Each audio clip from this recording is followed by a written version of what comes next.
little bit of the intro music. Intro music from the E3 conference.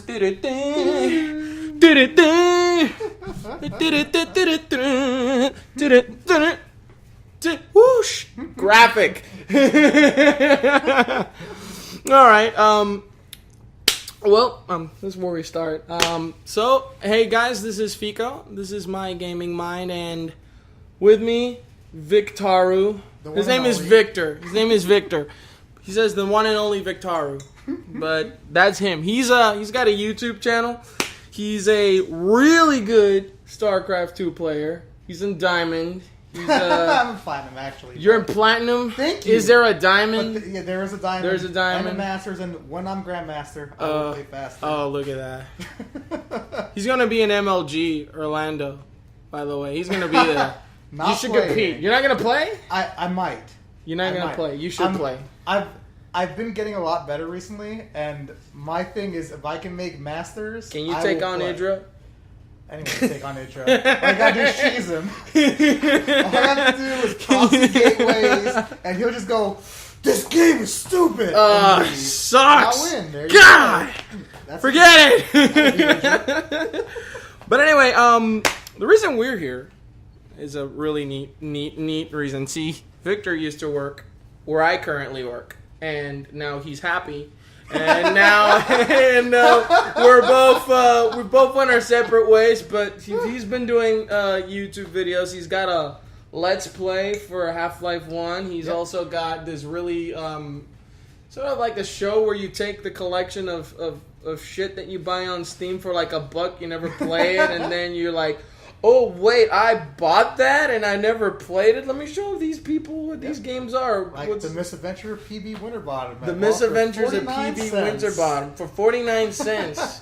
You get to play Steam as Summer Sale's coming soon. It might be on there again. You get to play as a guy that just goes out stealing pies, and you do time travel or warp through. It's kind of similar to Braid, and I'm sure most people have actually played Braid. I mean, it's another one of those indie titles you buy for cheap, but it was really popular. So. Really popular. It's like, looks more like Donkey Kong. If you haven't played Braid, you should be playing Braid. Should play Braid right now. You should play Braid right now. And come back and watch the rest of Victor will challenge you in StarCraft and beat your mother with his high score. It's like, seriously, he's not that bad. I mean, I don't know how to. You're okay. I'll get better. I'm so, getting better all the time. As for me, I don't play StarCraft 2. It's still playing Diablo 3, and yeah, I'm all right. I don't know. I'm gonna do. There's no PvP in that game. I don't want any PvP. There will be. There will be. I'm gonna jump in here and do a little Fico thing. What I'm drinking today. Okay.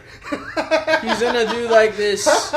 You see, I don't do beer when I'm recording and I just started Weight Watchers.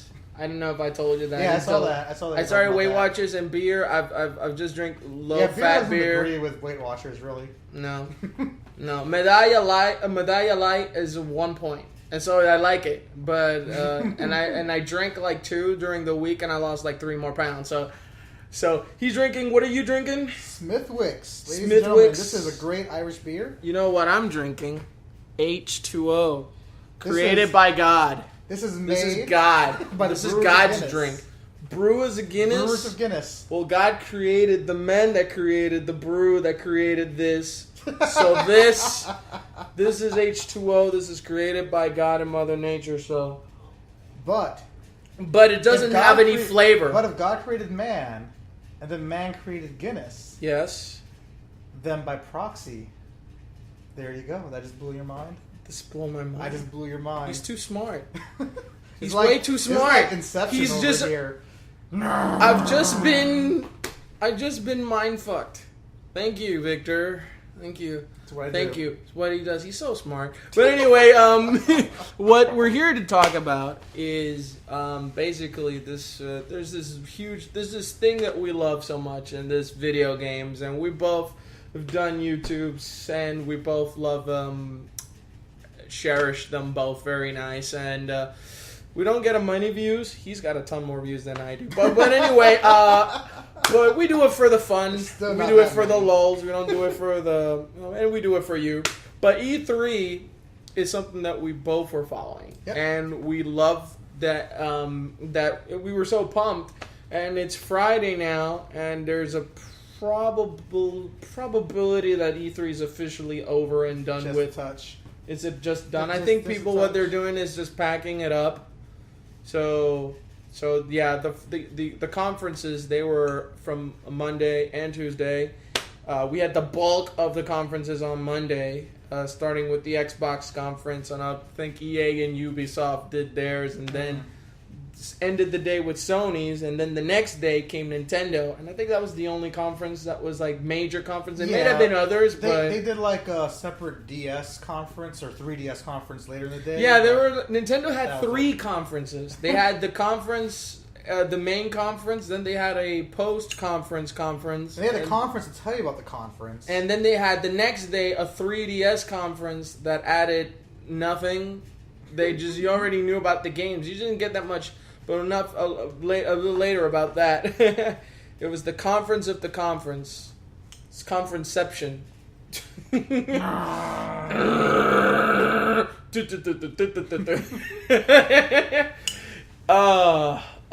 not gonna go on a rage on Nintendo just yet, because what we're going to do first is we're going to Go on a rage about Microsoft. I want to rage about Microsoft too.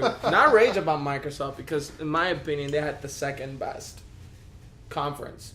The thing about it was, I'll just mention over the top, Microsoft, they played it really safe. Mm-hmm. They played it really freaking safe. They played it as like though they, they're going to talk to you about games you probably already know, and we're going to give you some Kinect stuff, and then we're going to end with Black Ops. Like, that was, I thought it was going to either start with Black Ops 2 or Halo 4, and that's where it started. Halo 4. Yeah, it started with one and ended with the other, like end caps. I mean, it was the most expected thing you could possibly think of. It was going to start with either Halo 4 or Black Ops. It was going to end with the other one. I mean, that's the way it was always going to be. So far, so good with Microsoft. I've always liked Xbox and Xbox Live. It's my favorite online service, in my opinion. It's the best console online service. I'm going to say this right now, and I said it's the best online console service. I've never owned an Xbox or an Xbox 360, and I still know it's the best online console service. He doesn't need to own it. He knows it's the best.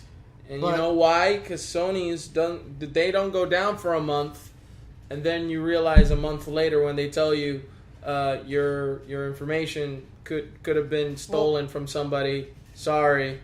I don't even think that's it. I mean, that was a train wreck, dick but move. That was that's a year. That's a year of E3 too late. I mean, they did apologize last year, and the network never went down this entire year. Yeah. The way it did, if it goes down, they'll tell you now. Yeah. So they did take some responsibility, Sony. Thank you.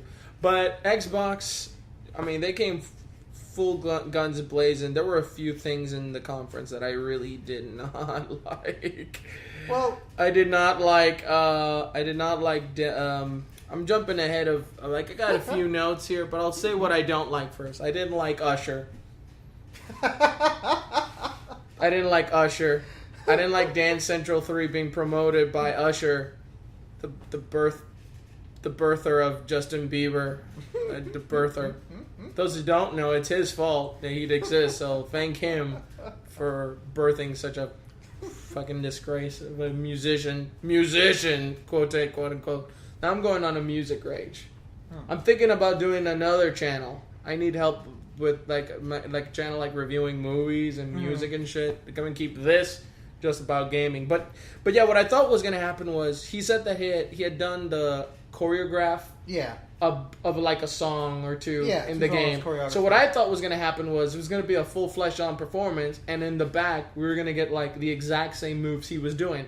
And I'm seeing him do these like he's like Usher. Yeah. He's doing the Usher. And I'm thinking, is this going to be what we're going to do in the game? But like halfway through the performance, I'm still not seeing this dance. So like the first half of the performance was just Usher being Usher, and I'm like, Usher, what are you doing? Well, why is Usher there? Why is Usher E3 there? is, unfortunately, this is the key thing to remember. Unfortunately, E3 is just not really for us as like the gamers.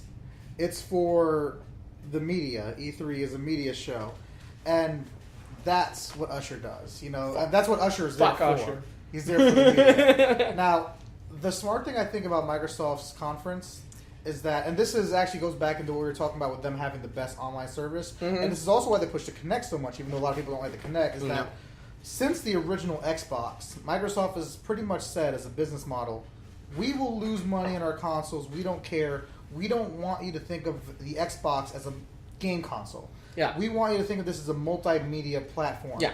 We want Xbox in every single You don't want it household to be just Xbox. You don't want it to just be the game console like every other console, because you want to be like a multimedia box. Yeah. You can compete with people that are thinking about getting like a Roku or an Apple TV. Yes. You want to compete against people that the best thing to watch Netflix on, the best thing to watch Hulu on. I've heard that they were doing Twitch. Yeah. Twitch is coming to Xbox Live. Machinima's coming to Xbox Live. Oh, the key thing there, though, is glass. Good. Their glass presentation, smart glass. Yes, that's the key thing. Smart glass. Wow. With smart glass. Glass that's smart. Smart glass. Him glass. Smart glass. What was that all about? Wow. That's the multimedia thing. That's how they allow you to say, we need an Xbox in the house. Because now, people interact. I was using my wife's friend Lindsay as an example. She doesn't care about video games, but she watches a lot of TVs, a lot of movies, a lot of stuff. Yeah. And she will die over the ability to watch like Star Trek. Let's say when the new Star Trek movie comes out eventually. Yeah. Watch that and watch on her tablet where in the galaxy this is happening at. We're in the Alpha Quadrant. Background story about the, whatever Romulan, Klingon, etc. they're fighting at this movie. That is ridiculous. Yeah, that's what it's all about. And so, that is ridiculous. You just look down in your tablet and it's going, we are here in this movie. And then it'll tell you, like, I was like, why is this part so important? I was like, and they're just like, when they're changing locations, it's telling you where they are. It's really, really great. So you know what, though? It's really interactive. I like it. Go over what Smart Glass is, because we can't assume that everybody's watched the Smart Glass, for those of you who don't know, Smart Glass is some type of it's a software. It's like a software that they're implementing in which it'll allow your Xbox to interact with your smartphone, to interact with your tablet, and sync with each other. And Windows 8. It says to be on Windows 8. Yes, that's very cool. For those of you who want a comparison, think of it like the iCloud. Like Apple's iCloud. Like, whatever you do, whenever you upload a picture on your phone, it loads up on your computer. When you start a movie on a phone, it's finished. You can finish it watching on iTunes, in your home. It's like this connectivity between devices, and not only that, but it uses the constant internet access that we have grown accustomed to these days to make sure that you always have extra information. So if you're watching a movie on your television, then you can use your tablet to get the extra details in the movie, so you can see the director, information of the director, information of the actors, information of the world, if it's an especially deep world, things like that. So with Xbox Music too, they've also introduced music that you could interact with. Like, say for example, you've got a smartphone like a Windows 7 phone, and you definitely going to have the music store. Well, you can presume interacts. So for example, you've got your phone and then you leave your tablet at home. You can continue listening to what you were listening to on your tablet, and it's sort of like all interconnected with each other. It's really ridiculous. It's like Victor said, is like you can see a movie, and then Smart Glass with a tablet on Windows 8, it's got this interactivity. It adds some interactivity with movies. Like for example, it'll tell you where in the movie they're located, so you could just it's sort of like a special features add-on.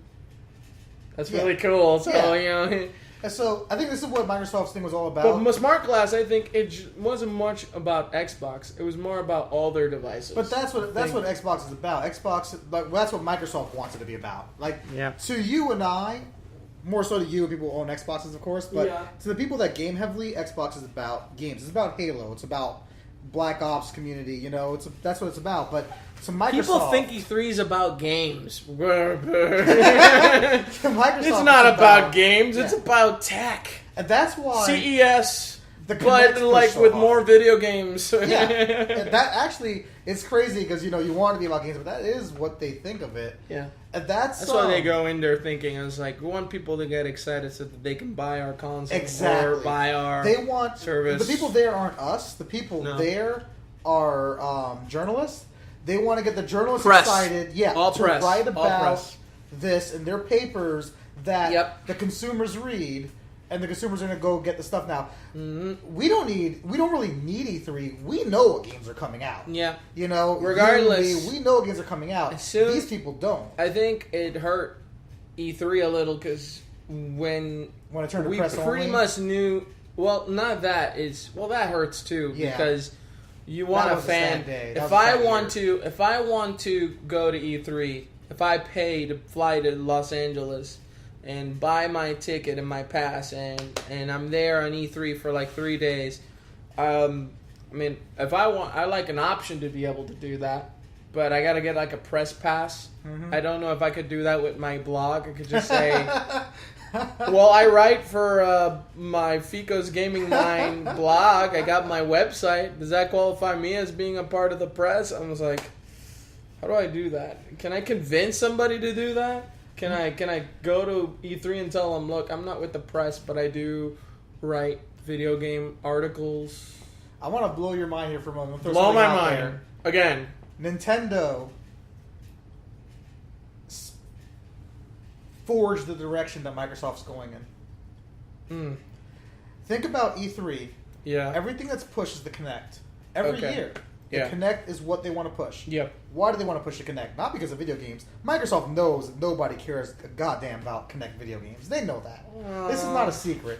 Yes, there is a market for it. They created the Kinect, but nobody's making games for it. Exactly. Nobody sees the Kinect as something as those, like, for example, last year they did Future Soldier, and that was really cool how you could go into that gun mode and deck it out really cool. It was like gun mode, clock, say what you want. It's like bam. I was like really cool. But you're not gonna play your game like this, like in front of your Kinect going like this. Yeah. Your Kinect can barely register you as riding a pod racer on Star Wars Kinect was so the horrible.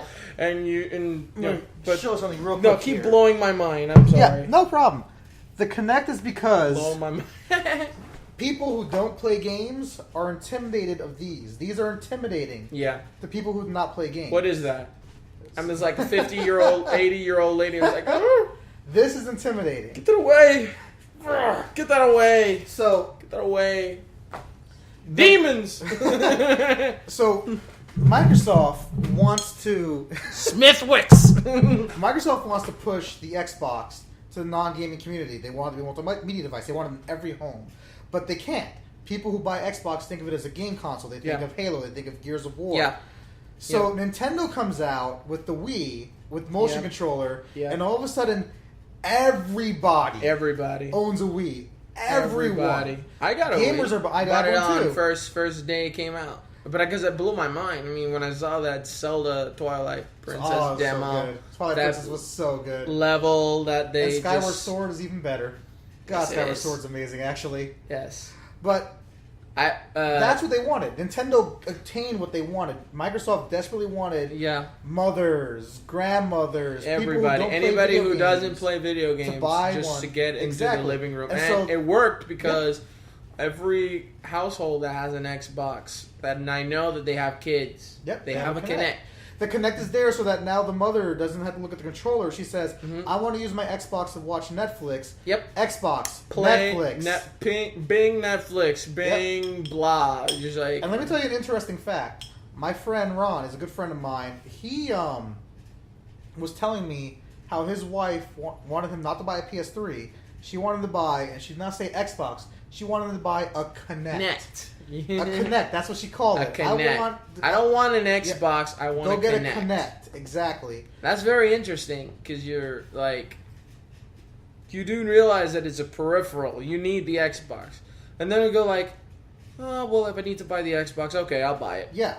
It does a good job. I see what you mean. You know, you get the Kinect, that's what they are attracted to. Yeah. And you get an Xbox. Of course. They put an Xbox in a new living room. And then when you buy an Xbox, you say, "Oh wow, I can take all the advantages. Oh, but I need an Xbox Live account. Boom, you got an Xbox Live account. Oh my God, there's so many other games, and they don't all use the Kinect. Boom, you're already getting games that don't require Kinect. And there you go. That's how they get you. When the Xbox 720 comes out, all these people that have Xbox 360s, they want Xbox 720s now. And this is how Microsoft is doing it. Do you think it's going to get named the 720, or do you think it's going to be like Sony? They're going to pick a word out of some foreign language and they're going to call it the Xbox.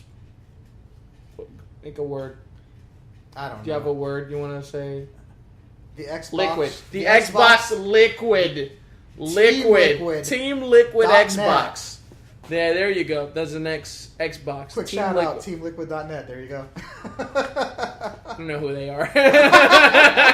It's got to be everybody. Oh yeah, Team Liquid. I know who they are. Those are the ones that stream the StarCraft. TeamLiquid.net is the biggest StarCraft community in the East. Website. I've heard of it before. What am I saying in the West? West. It's all relative. This is uncut, by the way. They're watching. We'll do it live, Bill O'Reilly. Fuck. We'll do it live. Fuck you. But as for stuff like, I did see a few things that I liked on. I liked Halo 4. I liked Splinter Cell. I like Splinter Cell. No. Splinter Cell does. Hey, you get the Kinect. Hey. Hey, let me tell you something about Sam Fisher real quick. We're going to disagree on this one. Rage. Let me guess. It's because he's not stealthy anymore. Bingo. He's not stealthy. I love Splinter Cell.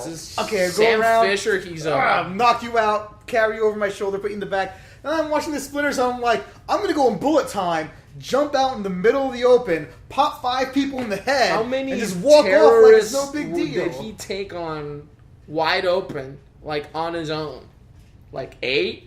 Yeah, 8 of them. I'm good. But you know what? Fisher. But Sam's motivated. I don't know the story of Splinter Cell from beginning to end, but I do know that he loses somebody in the last game. Yeah. That I think you could take a guy like that could pretty much do whatever he wants, and if you add like rage. Look, if I want, I think he'll turn. I'll buy Max Payne. He wasn't doing bullet time all the time. I love Max Payne. Max Payne is awesome. Max Payne, but Lawyer Noir. But Sam Fisher is not Max Payne. I don't need him to go out in slow motion, pop 5 people in the head, and walk off. Yeah, that's true.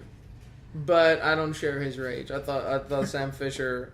I mean, it definitely doesn't feel as stealthy, especially when you've got X-ray vision. You've got X-ray vision now. You've got X-ray vision. But the cool thing about was bringing back Kinect. You can use the microphone and you can go, "Hey, listen." The guy will hear you in the game and be like, and he comes at you. I mean, it's like, what? Wow. And I was thinking, I was worried that Kinect wasn't like being used enough, but those are the smart ways of using it. Like in Skyrim, when you can like Fus Roda. You can do Fus Roda. Like, Fus Roda. Yeah. That's amazing. And you can control the map. Yeah. And you can pick, I don't know if you can manipulate inventory. I don't know if you could do that, but I'm a PC guy. I'm glad glad mods to manipulate my PC micromanage mods. Go to the Steam Workshop and add some armor to your horse. Old school. Go Skyrim Nexus. Nexus. Skyrim Nexus is all Go you to need. the Nexus. You can go anywhere at any time in the Nexus. You flew over your head. That was a total Star Trek reference. I'm going to go back to the Starship Viridium 3. It's a huge-ass plot hole, by the way. Which series? The TNG? The first movie. Oh, the first Remember movie? when Generations? The first Generations movie? Yeah, where Generations. Sauron gets Sauron. Like Andy. Yeah, we're not talking about Lord of the Rings now, right? Yeah. No. That's the guy's name. I don't know. And it gets sucked up by the Nexus. He ends up in tiny... The Nexus is where Kirk was stuck, right? Yes. Okay. And then he says... And then he says, I think this chick, Whoopi Goldberg, tells him, you can go anywhere at any time. At any time. And he goes, I want to go back to where I was. We're back. Dinosaur story. Yeah, but we sidetracked from E3. We're talking about let's get back. Let's use that cut as a good chance to get back to E3 and off Star Trek. Yeah. That's probably I'm not a Star Trek fan, but I remember that movie. Anyway, but Tomb Raider. Tomb Raider is the thing I was most happy about. Tomb Raider is awesome. Show. Yes. Tomb Raider, I feel so bad for Lara Croft. She's like... I don't feel bad for her. Her career was dying. Her career was dead. And now her career is back. Her career is back. That's right. It's gritty. She's more gritty. She almost... She's like last real. year. No, she's real. Yes. It's not as gritty. I mean, the game looks gritty. Yeah. She's actually kind of less gritty. But she's real now. Before she was like, I'm Lara Croft, bitches. I kill zombies and Nazis and skeletons. I got titties. Yeah, I got titties for days and ass for weeks. And I do backflips. You thought I was some dude? You thought I was... You thought I was some dude? No. Just got beat by the captain of the cheerleading squad. Bitches. Now Laura is real. She's real. She's getting... She looks like a human being. Let's start with that. Yes! She doesn't look like a polygonal mess. She doesn't look like she has pyramids now. It's not even She doesn't even look... She doesn't even have that anymore. She's like a porn star. She looks like a human being. Yeah, she looked like those models that they pick every year to depict Lara Croft. That's what she looked like in the game at first. But now she looks like a real person. And more importantly, the gameplay looks better than ever. Yes. I mean, the gameplay for Tomb Raider, yes, everyone loved Tomb Raider, but they loved Tomb Raider because of Laura. Yes. Let's be honest. Tomb Raider weren't that great at games. This game I got is lost really a lot. freaking good. I got lost a lot. Well, this game's going to be open world. It's probably going to be lost a lot also. But yeah, but this game looks so good. Yeah, the graphics look good. But the thing that gets me is that Lara... She gets abused. It's visceral. A lot. The game is very visceral. Like in this clip that they showed on E3, they went from her like getting shot at, falling from a mountain. No, then she falls to the river. Yeah. And she has to use a shotgun to shoot out the barricades, or else they'll impale her. Then she falls inside a plane. The plane. Yep, it's crashed. And then she falls on a hard glass. She grabs the parachute as the glass is cracking, and so that she can pop the parachute while she's falling. And then she's flying in a parachute, getting hit by trees. Yep. Then all of a sudden, she lands on a tree. She starts falling down from the tree, getting hit again and again. She falls down to the ground, and all this was... She's also got a stab wound. Yeah, she was also all the way she got impaled. Body. Yeah, like in the beginning of the game. In the beginning of the game, she got impaled. From like 2 years ago, E3. I'm like, wow, girl, you're just like a teenage. She's like a young adult. She's just out of college. She's taking it like a man. It's just amazing. Like I said, it's just crazy. Visceral. It's very visceral. It's like any Vorcha, Lara Croft. College graduate like Lara Croft going on an adventure like that should be dead. She's basically her own episode of I Shouldn't Be Alive. I Shouldn't Be Alive, except that just like a whole season's worth of like of one girl's adventure. I Shouldn't Be Alive. Then I survived. I Shouldn't Be Alive, episode 2. Yeah. Fell off and hit the plane. Shouldn't Be Alive, episode 3. This is all the same things. Like, well, then people were shooting at me with AKs. Oh no. Busted out with the bow and arrow. What's the deal with bows and arrows? Everyone had bows. Like, okay, Lara Croft, bows and arrows. Crisis 3, bow and arrow. Assassin's Creed 3, bow and arrow. Dawn Guard, the new Skyrim. They wanted a crossbow so badly in Skyrim, they got it. Which is a mechanized version of what? By the way, Dawn Guard looks amazing. A bow and arrow. A bow and arrow. And a gun. And Dawn Guard looks unbelievable. I can't wait. I cannot wait.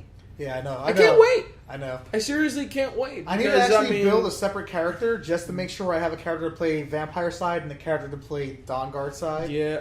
I already have like 7 characters in Skyrim, actually. I already have like 7 characters, but only one of them is really built. I've been wondering if you could do that. because I have like a single character. That's all I've been using. A single character. I got like 7 for real. 7 characters. We all know you've got that one modded one that's got all the mods and all the weapons. No, my game has the mods, not The my game. character. I mean, the mods affect the characters too, of course, but Yeah. most of my mods are actually graphical. Yeah. The only gameplay mods I have are ones that make the dragon stronger. Yeah. Make it later levels. Dragons were And wimps. I have another wimpy mod dragons. that adds more recipes to the recipe list. Sweet. And mods that clean up the inventory because the inventory is a goddamn disaster in that game. Yeah. But other than that, oh my god, mods are graphical. I think Anne had a bunch of mods. She had like 40 mods running at the same time. But she's a cheater. Mods. She's a cheater because she's got mods that you can melt your equipment to get ingredients. Oh, I got mods to do that too, honestly. I got those mods also. But she says is like it's logical. You can melt that equipment to get the same material you use the equipment to build it in the first place. I'm not gonna lie, it's very useful just because it's another way to get rid of your inventory too. And the thing is that I needed to level my character. Yeah. And smelting's a pain in the ass if you don't have that mod. No. Like, I didn't even use it for that. What I would do is I would actually just buy all the iron ore. Do you remember Noah? Yeah. He did it all on his own. He did just like smelting. And I would buy all their iron ingots out, right? Yeah. And then with my mod, I could smelt lockpicks. I would got just smelt lockpicks all day. Actually, if we load by file right now, I have like 4,000 lockpicks. You can carry 4,000 lockpicks Because they don't have any weight. You can't carry. Lockpicks don't have weight. 4,000 lockpicks? In the game, it's not going to they get don't a weight. have weight. You put 4,000 lockpicks on In a my scale pocket. and it's going to weigh 0.0 pounds. Skyrim logic. Skyrim logic. Yep. Skyrim logic. The same logic that, puts horses able to climb mountains. No problems. It's like, I don't know what's crazier, the horses in Skyrim or the Mako in Mass Effect 1. It's like, mountain? Fuck mountains. Mako. It's the Mako. N7, bitches. The Mako was built to do the impossible. Yeah, the horses do the impossible without being built for it. What about, Resident Evil? I am excited about Resident Evil 6. Yes. I wish that game would come out now. Yeah. I want that game so badly. No, I'm patient. Oh my god, that game is so... I am such a huge fan. I know that they've gone to an action-based. I think with the zombies back, I think they might just... it might be a bit scary, but it's not going to be survival horror like before. We all know that that's not going to be the case. I think that was the right decision. Yes. Resident Evil 4 came out, that was the right decision. Here's the thing is that... One of my favorite games. Yes, definitely. One of my favorite games, yeah. You had Resident Evil, which kind of defined survival horror. I mean, it didn't invent it. Alone in the Dark takes that credit. But Resident Evil kind of defined the survival horror genre and made it blow up, right? All right. But then, of course, it got big. And as it gets big, more games come out and copy it. And it split. And there became two, what do you call it again? Factions? Factions is good. Factions is good. Yeah. Two avatars, what I was looking for. Yeah. For the systems. There's Resident Evil. Resident Evil was always more action-based. You always had plenty of weapons, plenty of ammo. It's bullshit to say otherwise. It's bullshit to be like, Resident Evil, you have to make sure you have enough. No, I got guns for days. Come at me, bro. Then you had Silent Hill came out. And Silent Hill created the other direction. This is the psychological horror direction. Resident Evil was lots of guns, but we scare you with scares. Boom!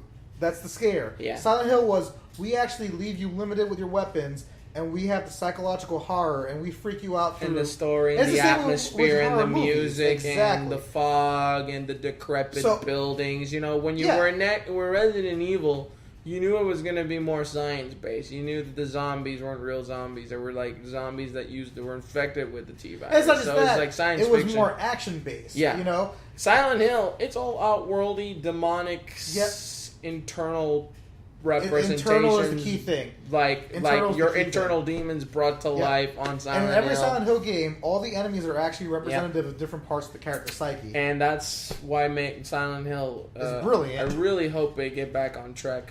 Well, without Team Silent, I don't know if they can, but regardless, though, Downpour was a real drag. Yeah, I didn't really even get it. After Homecoming, I wouldn't even get Downpour. Downpour just like, what does it have to do? Is it Downpour? Raining? Think about it. The last Silent Hill game was Silent Hill 4, which was the last game that Team Silent did. And that wasn't a Silent Hill game. It was not originally meant to be a Silent Hill game. It was not originally meant to be one. Correct. They turned it into one because they wanted the money from the name. And it was good. It's much better than the ones that we're getting now. Much better than the ones we're getting. I think a lot of the parts of it were actually brilliant. The idea of the claustrophobic being stuck in your house was really cool. But back to Resident Evil, I mean, now that we've established that it's action based. We know that it's not going to go back to the. I don't think it's. Yeah, well, actually, Revelations on the 3DS is actually probably the closest you could probably get to genuine scares because you get the atmosphere. But in Resident Evil 6, you got Leon S. Kennedy and Chris Redfield. They're both like on their own individual missions. It's all action based. You see explosions. You see soldiers. Yeah, Leon S. Kennedy, you have steroids. Chris Redfield, you have steroids. Steroids. You have Puncher. Oh, punch a rock! I'm so angry. Oh yeah. It's over, Wesker. I'll get you, Rock. I'll get you for this. And then you got Leon S. Kennedy who's like, no, come on, man. It's all, you're not going to win this. Just put your gun down, take it nice and slow, and then you got Chris Redfield who's like, bitch! Wesker! Go! It's over, Wesker! The key thing I think is this is going to be fun. Resident Evil is about fun. And that's what it's going to be. I think it's going to be fun. Yes. I think they learned their lessons from Resident Evil 5, and that they're going to improve upon it, and that's going to be fun. All right. Well, the last thing on this portion for the Xbox conference is a game that Victor may or may not like. Call of Duty Black Ops 2. You don't want to get me started on this. He's a PC nut. You don't want to get me started on this. And Black Ops and COD basically just became a console shooter. Yeah. It's become a console shooter. How about Call of Duty Modern Warfare 1 was the last good Call of Duty game to come out? I said it. And that's true. I said it. And he's true. And he's absolutely right. COD 1... No. Modern Warfare 1. Bull crap. Modern Warfare 1, which is COD 4, is the best one that had come out. Then COD 2... Modern Warfare 2, everything that Modern Warfare 1 did. Black Ops, everything Modern Warfare 1 did. 3, everything Modern Warfare 1 did. Now... Please explain this to me real quick. Call of Duty 1 came out. Hail is a great game. Yeah. Call of Duty 2 came out. Oh my god, it was better than Call of Duty 1. Yeah. Infinity War comes along. God damn it. Treyarch comes along and does Call of Duty 3. What the hell is this? Why does that have the Call of Duty name on it? Blah, blah, blah. It's not good. Why do they keep Treyarch keep doing games? It's like... They don't realize this, but Treyarch is not new to making... Call of Duty games. They did World at War. But even before that. Before the... You thought 3. They did 3. Think about this. And how far after 2 was it that 3 came out? 4 years? 3 or 4 years? Something like that? Yeah. How is it that Call of Duty 2 was still thought of as higher than Call of Duty 3? Because why do you keep letting Treyarch do the games? When you think about it, Treyarch and Infinity War, they do the same game. Now, when you look at them both, it's the same game. Now it's futuristic, but it's really... doesn't exist anymore. I mean, Infinity War doesn't exist anymore, though. Infinity War is gone. Yeah. So Treyarch, every game you're going to see, they've got like 4 or 5 studios working in just doing COD games, and every year they get less and less relevant. Here's the real thing. They get less relevant. The real thing is that you can't make a AAA title in 1 year. No, you can't. And even 2 years... That's why you got all those studios working on them all at the same time. Even 2 years is pushing it, because that's what it is. You have 2 years. You have, okay, this studio's making it this year, so you have this year to work on it. Yep. And then the next year when you're actually putting yours out. 2 years. It's hard to put out a AAA title in 2 years. I'm gonna hurt your feelings here a bit, but let's talk about for a moment Mass Effect 3. Came out in what? 2 years? A year and a half? 7. I love Mass Effect 3, by the way. And 7. But, what was it? It was like a year and a half, right? Of development for Mass Effect 3. I think it was a year and a half. Okay? And let's look at the facts. Yeah. Look at Mass Effect 2, right? You can go anywhere. It's the same engine between 2 and 3, just tweak.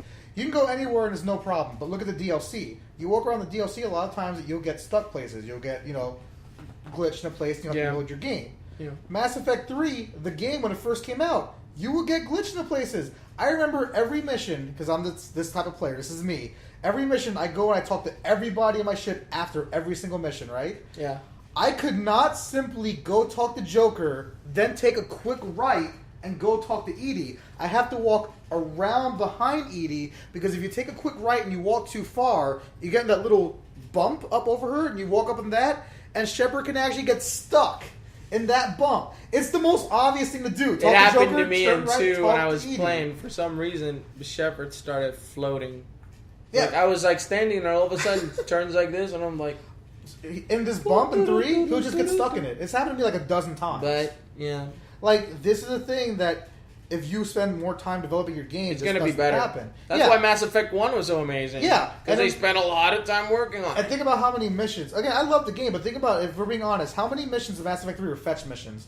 Everything was you talk to somebody, like, I need blah, blah, blah from blah, blah, blah planet. That's 70% of... I mean, that's not 70% of the game. The game is mostly the missions because they're long. And gathering the war assets. But the war assets are 70% of the quest. Yeah.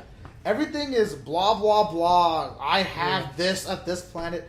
But the bottom line is that the bottom line is you need to spend more than 2 years developing a AAA title. You even if you have 5 studios working on 2 separate games at the same time, you're still doing a yearly Call of Duty game. Exactly. And that's why you never can tell the difference. But overall, I think Call of Duty fans are going to be excited for it, and that's what they care multiplayer. About. That's what they care about. Multiplayer. And again, it's the Xbox community. It's the Xbox Live. Yeah. It's we're trying to sell it at that point. Cut! Oh no, it's out of memory. Dang it. I think that's pretty much the end of the Microsoft one. I mean, we probably need to put like a little end segment on or something like that, but I mean, that's pretty much Microsoft. Yeah. Let me just stop it here. Let me just AFK buy a beer right